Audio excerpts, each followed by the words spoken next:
In the future, the United States is ruled by an authoritarian media organization called Network. Most of the population is poor and has no access to healthcare, so the network keeps them distracted with violent game shows. The most popular one is The Running Man, where players must survive 30 days without getting killed by the network's hunters or ordinary citizens. The big prize is $1 billion, but to this day nobody has made it to the end. Ben is a blue-collar worker who recently lost his job.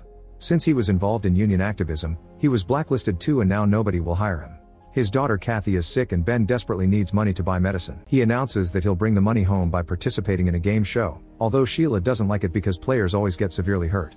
Ben swears he'll be fine because he'll do one of the calmer shows. The guards scold him for stepping out of the line and beat him up to send him back. At the front desk, Ben discovers his file has a warning sign because of his insubordination, so he punches the screen in anger.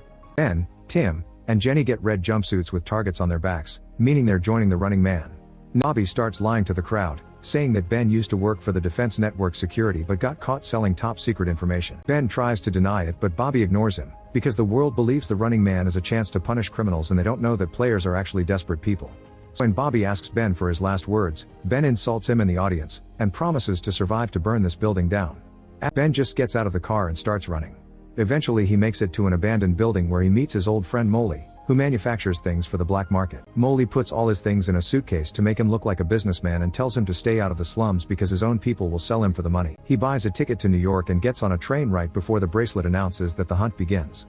Meanwhile, the hunters find Molly and torture him until he tells them the name on the fake ID. The hunters easily find him and shoot him in the head as soon as he comes out. He's one of the hunters, who are now coming upstairs. Ben manages to dress up and grab his things before they open fire at the door, so he jumps through the window and grabs the cable again. The network drone is still following him, so Ben starts running down the corridor while the hunters continue to fire at him. Since the hunters are in the corridor, Ben pushes some furniture to block the door, then he follows the rats down the sewer.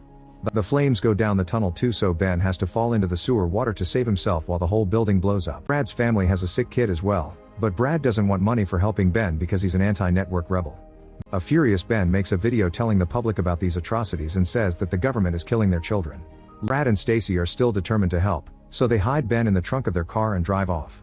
Suddenly the car starts going faster and a bullet hits the trunk because two bikes are chasing them. Ben opens the trunk and throws a tool at a biker's face, causing him to crash. The other bikers open fire, so Ben hides again and Brad stops the car.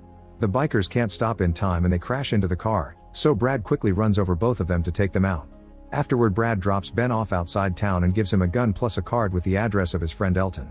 In Maine, Ben pretends to be a disabled man and joins a group watching the show on the street. Jenny has been found in a casino and she almost gets to escape on a car, but unfortunately two teenagers manage to set her vehicle on fire and kill her.